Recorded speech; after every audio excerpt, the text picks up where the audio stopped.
بسم اللہ الرحمن الرحیم۔ روبرو ویب چینل میں یوم اقبال کے سلسلے میں نوید مرزا اقبال کہانی کے ساتھ حاضر خدمت ہے۔ اقبال کے اشعار پہ برسوں سے میں اقبال کہانیاں لکھ رہا ہوں اور اس حوالے سے میری 3 کتابیں سراغ زندگی،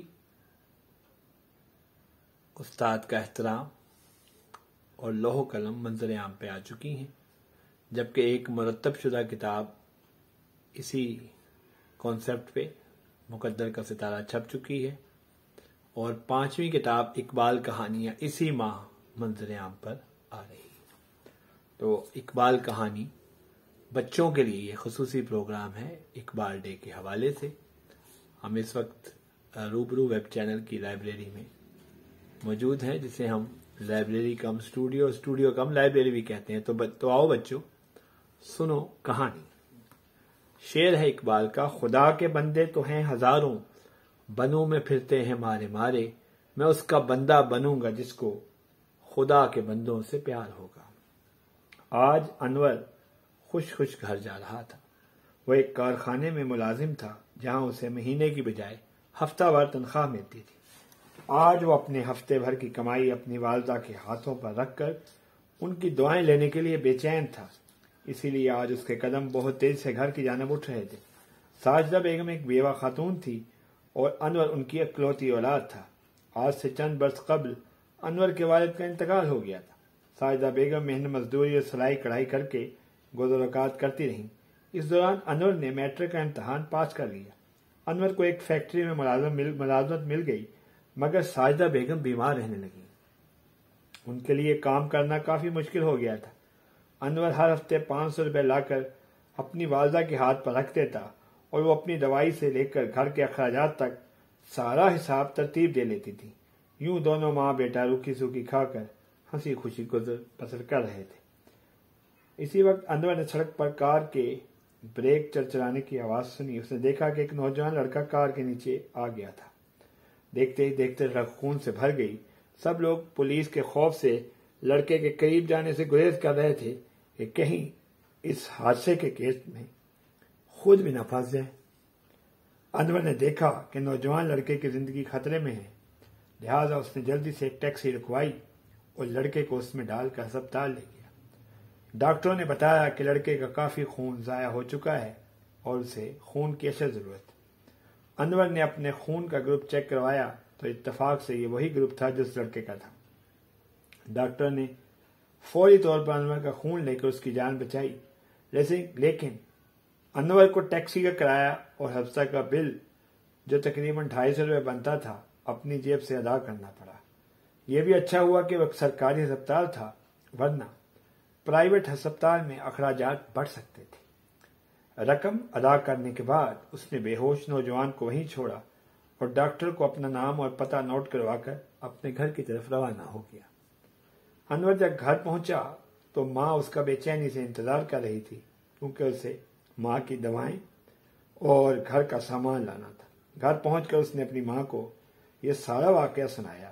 ساجدہ بیگم بہت نیک عورت تھی، کہنے لگیں، بیٹا مجھے تم پر فخر ہے، تمہارے اس اچھے عمل پر مجھے دلی خوشی ہوئی ہے۔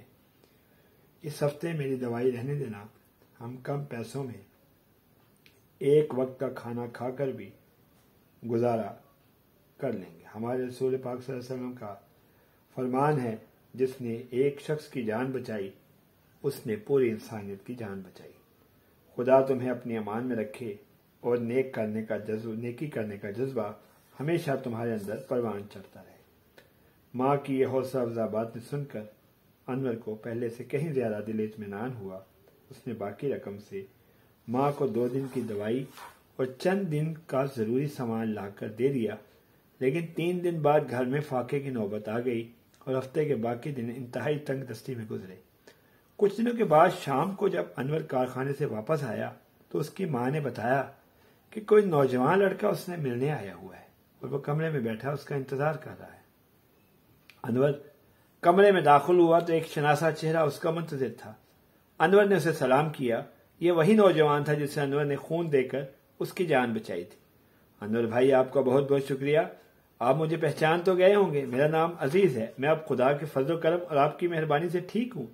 हस्पताल से मैंने आपका नाम और पता ले लिया था, लिहाजा मैं ढूंढता हुआ आप तक पहुंच गया हूँ। उस दिन अगर आप ना होते तो मैं न जाने मेरी क्या हालत होती। नौजवान जिसने अपना नाम अजीज बताया था बोलता ही जा रहा था। अनवर ने अजीज की बातें सुनी और बोला, भाई मैंने अपना फर्ज पूरा किया है। जान बचाने वाली तो खुदाए बुजुर्ग बरतर की ज़ात पाक है। कुदरत को तुम्हारी जिंदगी मंजूर थी। मैं न होता तो किसी सबब से तुम्हारा काम हो जाता। आप बहुत अच्छे इंसान हैं। मैं आपका तहे दिल से मशकूर हूँ, अजीज ने कहा। इसके बाद कुछ देर दोनों में गुफ्तगू रही। अजीज ने अनवर को बताया कि उसके वालिद की गारमेंट की फैक्ट्री है और अगर वो चाहे तो उसे वहां बेहतर मुलाजमत मिल सकती है। यह कहकर उसने कार्ड अनवर के हवाले कर दिया और जाते हुए 1000 रुपये भी अनवर को दिया। रकम देखकर अनवर बोला, अजीज भाई, मैंने तुम्हारी मदद खौफे खुदा और अपनी हमदर्दी के जज्बे के तहत की थी। मैं अपनी नेकी चंद रुपयों के एवज नहीं बेच सकता, लेकिन मेरे इलाज पर तुम्हारे पैसे खर्च हुए। अजीज बोला। लेकिन अनवर ने यह कहकर रकम लौटा दी कि इलाज पर खर्च होने वाली रकम देकर उसे शर्मिंदा न किया जाए। अजीज अपने मौसन अनवर के इस जज्बे से और ज्यादा मुतासर हुआ। अनवर के घर की हालत और माँ बेटे के चेहरे से जाहिर हो रहा था कि उनके माली हालात बहुत खराब है, मगर उसके बावजूद अनवर ने रकम वापस कर दी। अजीज ने अनवर पर जोर देते हुए कहा कि वो ये रकम उधार रख ले और कल शाम फैक्ट्री में आकर उसके बाद नजीर अहमद से मिले। वहां वो खुद भी मौजूद होगा, उसे मुनासिब नौकरी भी मिल जाएगी। ये कहकर अजीज ने उसे वहां से जाने की इजाजत चाहिए और एक नजर अपने मौसम की तरफ देखकर बोला, मैं ये जान चुका हूँ कि आप बड़े खुददार आदमी हैं, मगर कल फैक्ट्री जरूर आइएगा। मुझे दिली मसरत होगी। अगर आप ना आए तो मैं बेचैन रहूंगा और फिर मुझे खुद आना पड़ेगा। अनवर ने अजीज की तरफ मुस्कुराकर देखा और 1000 रुपये की रकम बतौर उधार रखकर अगले दिन फैक्ट्री आने का वादा कर लिया। अगले दिन अनवर अजीज के वालिद नजीर साहब से मिला। उस वक्त वहां अजीज भी मौजूद था। अजीज के वालिद ने एक मुख्तसर इंटरव्यू के बाद अनवर को फैक्ट्री में मुलाजमत दे दी। यहाँ उसकी तनख्वाह भी बेहतर थी और दीगर सहूलियात भी मैसर थी। अनवर के हालात दिन ब दिन बेहतर होने लगे। वक्त गुजरने के साथ साथ अनवर के अंदर नेकी करने और दूसरों के काम आने का जज्बा और बढ़ गया। वो हर लम्हा खुदा का शुक्र अदा करने लगा। अब उसकी माँ की तबीयत भी बेहतर इलाज से ठीक होनी शुरू हो गई। अनवर ने मजीद आगे पढ़ने के लिए प्राइवेट तौर पर मजीद तालीम हासिल करने का फैसला किया और यूं उसका मुस्तकबिल रोशन होता चला गया। और ये कहानी थी मेरी अवार्ड याफ्ता किताब सुराग ज़िंदगी से। और सुराग ज़िंदगी मेरी इस इकबाल कहानी के सिलसिले की पहली किताब है जिसे इकबाल अवार्ड मिला था और ये 3 लाख रुपए की रकम थी।